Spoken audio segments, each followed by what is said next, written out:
Yang pertama, Muslim. Pada zaman modern, terutama setelah diumumkannya Deklarasi Hak Asasi Manusia, sistem kenegaraan di dunia berubah secara signifikan. Kewarganegaraan seseorang sudah tidak didasarkan kepada kesukuan, ras, dan bahkan agama. Seseorang akan menjadi warga negara jika ia dinyatakan sah secara hukum suatu negara sebagai warga negara. Kewarganegaraan juga dapat diperoleh dengan cara permohonan kepada negara yang bersangkutan tanpa memandang suku, ras, dan agama. Yang pertama, Muslim. Pada zaman modern, terutama setelah diumumkannya Deklarasi Hak Asasi Manusia, sistem kenegaraan di dunia berubah secara signifikan. Kewarganegaraan seseorang sudah tidak didasarkan kepada kesukuan, ras, dan bahkan agama. Seseorang akan menjadi warga negara jika ia dinyatakan sah secara hukum suatu negara sebagai warga negara. Kewarganegaraan juga dapat diperoleh dengan cara permohonan kepada negara yang bersangkutan tanpa memandang suku, ras, dan agama. Adapun dasar dalam menetapkan kewarganegaraan negara modern bukanlah ideologi, namun paham sekuler tentang persamaan dan kebebasan semua manusia tanpa membedakan agamanya, yang mana paham tersebut dipelopori pandangan filsafat dan filsuf abad ke-18. Dan setiap negara mempunyai kebebasan dan kewenangan untuk menentukan asas kewarganegaraan yang hendak dipergunakannya. Dalam menerapkan asas kewarganegaraan ini dikenal dua pedoman, yaitu asas kewarganegaraan berdasarkan kelahiran dan asas kewarganegaraan berdasarkan perkawinan. Dari sisi kelahiran ada dua asas kewarganegaraan yang sering dijumpai, yaitu asas jus soli, tempat kelahiran, dan jus sanguinis, keturunan. Sedangkan dari sisi perkawinan dikenal pula asas kesatuan hukum dan asas persamaan derajat.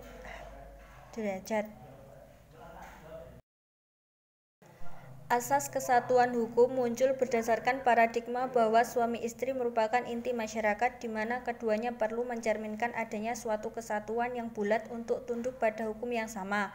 Dan dalam prakteknya, pihak istrilah yang mengikuti kewarganegaraan suaminya.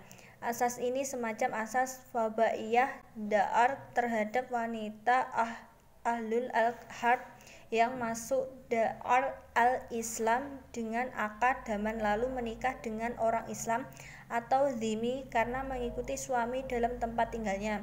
Sedangkan dalam asas persamaan derajat ditentukan bahwa suatu perkawinan tidak menyebabkan perubahan status kewarganegaraan masing-masing pihak, baik suami ataupun istri. Namun perubahan status kewarganegaraan karena perkawinan dalam negara Islam klasik sangat berbeda dengan perubahan status kewarganegaraan dalam negara modern. Adanya perbedaan suatu negara dengan negara lainnya dalam negara modern untuk menentukan asas kewarganegaraannya menyebabkan timbulnya beberapa persoalan yang mengganggu, antara lain adanya nasionalitas ganda, bipatrid, tuan kewarganegaraan apatrid, dan sengketa nasionalitas mengenai wanita-wanita kawin. Dalam negara modern, kewarganegaraan dapat hilang karena pelepasan atau penolakan melalui pencabutan atau tinggal lama di luar negeri. Status kewarganegaraan seseorang akan memberikan konsekuensi yuridis bagi keberadaannya dalam suatu organisasi kekuasaan yang disebut dengan negara. Konsekuensi yuridis tersebut meliputi hak dan kewajiban suatu warga negara. Pertama, taat kepada hukum, yakni warga negara yang baik adalah warga negara yang taat kepada undang-undang yang berlaku di negaranya. Kedua, taat kepada pemerintah yang berkuasa. Ketiga, membayar pajak dikenal dengan pajak bumi dan bangunan, pajak jual beli, properti, dan biaya cukai. 2. Ahlul Kitab.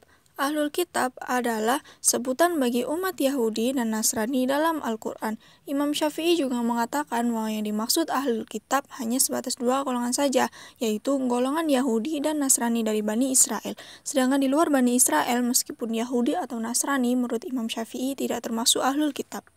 Secara universal, agama ditinjau dari setiap toleransi hukum yang berlaku di sebuah negara, maka agama Kristen mempunyai filsafat hidup dan ideologi seperti juga orang fasis atau komunis mempunyai falsafah hidup dan ideologi sendiri. Agar hubungan antar agama dan negara tetap harmonis di tengah-tengah dinamika kehidupan politik, ekonomi, dan budaya kita, perlu mendiskusikannya terus-menerus sehingga kita sampai pada pemahaman bahwa agama dan negara bagai dua sisi mata uang, di mana keduanya berbeda, namun tidak bisa dipisahkan satu sama lain karena keduanya saling membutuhkan. Dalam fikih klasik, kaum non-muslim yang hidup dalam wilayah dar Islam diberi status ahlu dhimmah, yakni sebuah status sipil yang mempunyai konsekuensi terhadap kewajiban membayar iuran wajib yang dalam pandangan fikih klasik disebut al-jizyah.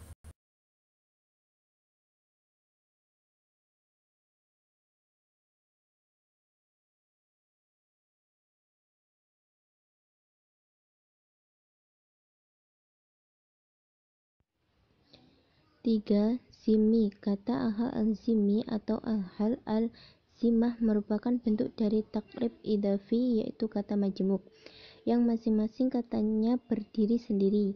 Kata ahal secara bahasa berarti keluarga atau sahabat. Adapun kata zimmi atau zimmah berarti janji, jaminan, atau keamanan. Pada zaman modern, terutama setelah diumumkannya Deklarasi Hak Asasi Manusia, sistem kenegaraan di dunia berubah secara signifikan. Kewarganegaraan seorang sudah tidak didasarkan kepada kesukuan, ras, dan bahkan agama. Seorang akan menjadi warga negara jika ia dinyatakan sah secara hukum suatu negara sebagai warga negara. Kewarganegaraan juga dapat diperoleh dengan cara permohonan kepada negara yang bersangkutan, tanpa memandang suku, ras, atau agama. Kewarganegaraan dalam Islam klasik dapat hilang karena murtad. Juga ahal al-zimmi yang melanggar perjanjian atau menetap di Dar al-Harb.